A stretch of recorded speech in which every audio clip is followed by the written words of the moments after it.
과천이 보니까 중강남이라는 용어로 또 유명하고, 또 요즘은 또 강남 엽세권 이런 말도 쓰더라고요. 도시 전체 면적의 한 80% 정도가 그린벨트이고 고분양가 논란이 좀 있었거든요. 네. 다 팔리면서 흥행을 했습니다. 이게 서울보다도 과천 집값이 이렇게 확 뛰게 된 계기나 이런 게 있나요?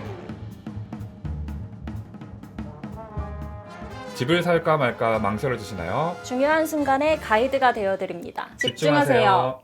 새해는 처음 뵙습니다. 2025년 새해 김태형 기자표 재건축 재개발 소식들 한번 기대해봐도 되겠죠? 꼼꼼히 취재해서 새해에도 도움되는 소식들 많이 전해드리도록 하겠습니다. 네, 기대해보겠습니다. 오늘 집중할 소식 제목부터 말씀해 주시죠. 오늘 제목은 서울보다 더 오른 중강남 과천 재건축 속도 낸다입니다. 서울보다 더 오른 지역이 있다고요? 경기도 부동산의 대장 지역인 과천시 얘기인데요. 한국부동산원에서 집계하는 아파트 매매 가격 지수를 보면은 서울이 지난해에 누적 상승률이 4.5%였어요. 과천은 6.1%로 과천시가 더 높았고, 구별로 비교를 해봐도 강남 3구랑 작년에 굉장히 핫했던 마포, 용산, 성동구 다음으로 과천이 누적 상승률이 높았더라고요. 과천이 보니까 중강남이라는 용어로 또 유명하고, 또 요즘은 또 강남 엽세권 이런 말도 쓰더라고요. 맞아요. 경기도에 지역번호 02를 쓰는 지역이 몇 곳 없거든요. 네. 이 중에서도 과천이 강남이랑 가깝기도 하고 굉장히 예전부터 집값도 강남을 동조화하면서 강남의 추세를 따라가는 경향이 있어서 중강남이라고 많이 불렸었죠. 지도가 준비되어 있죠.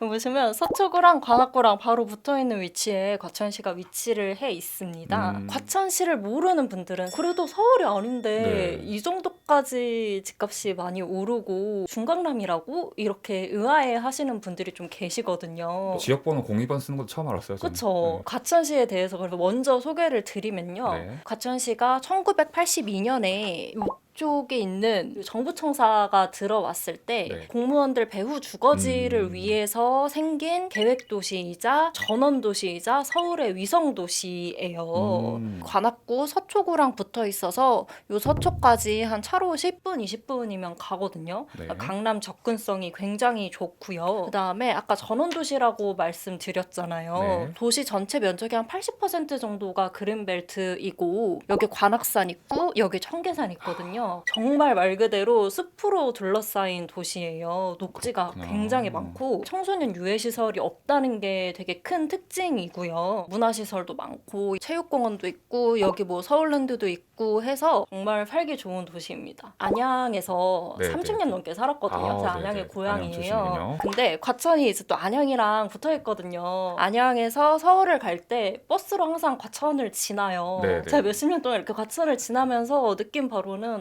정말 조용하고 평화롭고 여기 네. 정말 살기 좋다 이런 생각들을 살면서 많이 했었거든요. 제가 안 그래도 또 질문이 스물스물 올라왔어요. 그래서 혹시 과천 직접 가보셨나요? 그러니까 멘트를 한번 하려고 했는데 지나가 네. 보셨군요. 저는 과천 시민분들하면 다 아실 정보과학 도서관도 많이 오. 이용을 했었고 정말 살기 좋은 도시입니다. 그렇군요. 네. 근데 이제 과천시가 재건축이 활발하게 진행이 되고 있다고요. 경기도에 있는 1기 신도시들은 이제 막 시작을 하고 네. 있잖아요. 근데 과천은 1980년대 초에 주공아파트 12개 단지가 일제히 들어섰거든요. 정부청사가 조성이 되면서. 근데 80년대 초에 지어진 아파트들은 재건축 연한이 20년이다 보니까 2000년대부터 재건축을 했어요. 과천 같은 경우에는. 그래서 2000년대 입주를 완료한 여기가 과천 원도심이라고 불리죠. 과천역이랑 전부과천 청사역 일대 이렇게 아파트들이 들어서 있는데 2000년대에 재건축을 완료한 레미안 슈루 3단지고요. 그다음에 레미안 에코팰리스 11단지였어요. 요 두 개 단지를 1기 재건축이라고 하고요. 2기 재건축은 2020년 전후에 입주한 7개 단지를 의미를 합니다. 1단지, 2단지, 6단지, 7-1단지, 7-2단지랑 12단지가 있고요. 남은 단지들을 3기 재건축으로 구분을 합니다. 주공아파트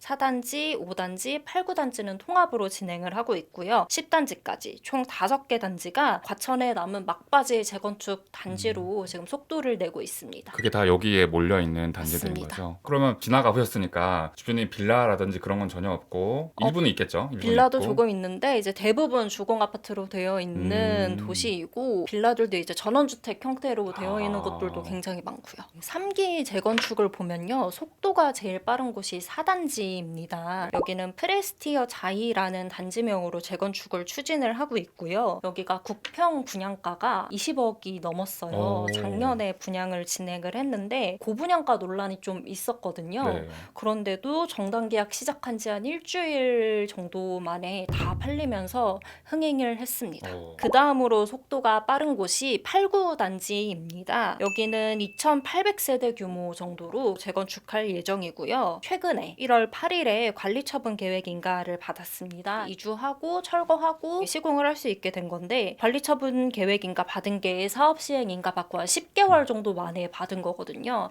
굉장히 속도감 있게 재건축이 진행이 되고 있습니다. 최근에 김태형 기자가 작성하신 기사 재건축 3기 속도는 과천 1만 8천 가구 브랜드타운으로 아까 말씀하신 4단지 프레스티어 자이가 분양가 상한제 적용을 받지 않아서 평당가가 6,200만 원 수준이었는데도 완판됐고 근데 이제 분상제 영향도 분명히 있었겠지만 이게 서울보다도 과천 집값이 이렇게 확 뛰게 된 계기나 이런 게 있나요? 아까 전에 과천이 강남의 집값 추세를 따라가는 경향이 있다고 말씀을 드렸잖아요. 네. 지난해 부동산 시장 양극화가 굉장히 심해지면서 좀 잘 나가는 지역만 잘 나가는 경향이 있었는데 반영이 된 것 같고요. 그 다음에 과천이 2기 재건축하면서 2020년 전후로 들어온 신축 단지들이 굉장히 많거든요. 근데 또 작년 부동산 트렌드가 얼죽신. 네. 신축 선호 현상이었잖아요. 그것도 이제 반영이 됐을 거고 재건축 추진 단지들도 입주 가능한 매물로 가격이 굉장히 많이 올랐거든요. 그래서 신축 선호 현상이랑 재건축 기대감이 맞물리면서 집값이 많이 올랐다고 평가를 하고 있습니다. 다른 또 호재나 또 이런 것도 있나요? 방금 전에 말씀드린 게 직접적인 원인이라면 간접적으로 보면은 이 원도심 남쪽으로 과천 지식정보타운 개발이 이뤄지고 네. 있고요. 지정타라고 하죠. 그쵸. 3기 신도시 발표가 되면서 과천 원도심 북쪽으로 과천 네. 과천지구도 택지지구로 지정이 됐어요. 그동안 좀 과천에서는 부족했던 편의시설이라든지 이런 게 확충이 될 거라는 기대도 있고요. 과천이 도시가 이렇게 선형인데 길어지는 형국인 거죠. 도시가 넓어지고 있고 GTX-C 노선이랑 위례 과천선이 과천 그쵸. 지나는 호재도 있고요. 좀 이런저런 호재가 많은 지역이기도 합니다. 그렇군요. 남아있는 과천 3기 재건축 단지가 5개 단지라고 말씀하셨는데 아까 4단지, 8구단지는 설명을 해주셨고 나머지 단지들은 또 진행 상황이 어떤지 또 설명해 주시면 좋을 것 같습니다. 일단은 5단지가 1200가구 정도 규모로 해서 서밋 마에스트로라는 이름으로 재건축을 추진을 하고 있고요. 네. 여기도 지난해 5월에 사업 시행 인가를 받았는데 촬영일 기준으로 어제 시청에 관리처분 계획 인가 접수를 했다고 합니다. 빨리 되면은 뭐 3월쯤에는 인가가 나지 않을까 싶은데요. 8구단지처럼 아주 빠르게 진행이 되고 있습니다. 준공은 2029년 말에서 2030년 초가 목표입니다. 마지막으로 이제 10단지가 있는데요. 여기가 속도는 가장 느리지만 용적률이 진짜 낮아요. 용적률이 86% 정도밖에 안 돼서 네. 뭐 전원주택 단지들 수준이거든요. 네. 대지 지분도 크다 보니까 사업성이 굉장히 높다는 평가를 받고 있습니다. 지금은 정비계획 변경을 하고 있어서 정비계획 확정이 되면은 뭐 평형이랑 세대수 변동이 조금 있을 것 같고요. 입주는 2030년 말에서 2031년 초가 목표라고 합니다. 조감도를 살짝 보여드리면 5단지가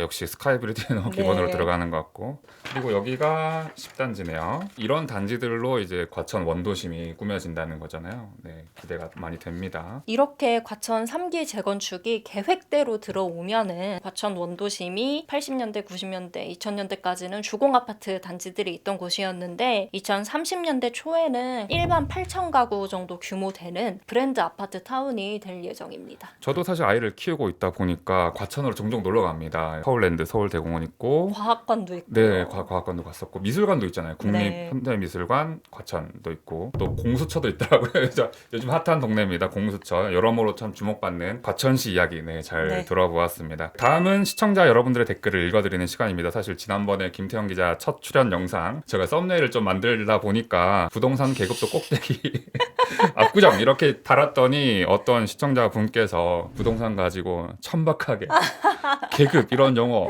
사용하지 말아달라 이렇게 댓글을 달아주셨더라고요. 아주 따끔한 일침 감사드리고요. 댓글 달아주신 김병호 구독자님 많이 반성했습니다. 앞으로는 품격 있는 부동산 정보 채널 헬로홈즈 만들어 나갈 수 있도록 노력하겠습니다. 네, 지역마다 네. 특징도 있고 매력도 있고 장단점도 있으니까 네. 잘 전해드리도록 하겠습니다. 저희 집중하세요 영상에 댓글 많이 달아주시면 이렇게 또 소개를 해드리겠습니다. 구독 버튼 누르는 거 잊지 마시고 다음 시간엔 신미진 기자와 다시 돌아오겠습니다. 영상 넘기지 않고 끝까지 봐주신 여러분 감사합니다. 다음에 또 만나요. 안녕. 김태형 기자는 혹시 새해 계획이 있으신가요? 건강하고 운동도 좀 열심히 해보고 돈도 열심히 모으고 불려보자. 네. 그 정도 목표를 갖고 있습니다. 아주 훌륭한 새해 계획이네요. 네. 저도 건강하고 싶고 처음에 임장할 때는 운동을 열심히 해서 갔단 말이죠. 숨이 안 찼어요. 언덕을 올라도. 근데 어제는 숨이 차더라고요. 좀 언덕 많은 동네가 네. 많다 보니까 과천은 언덕이 맞나요? 과천 평지입니다. 그렇군요.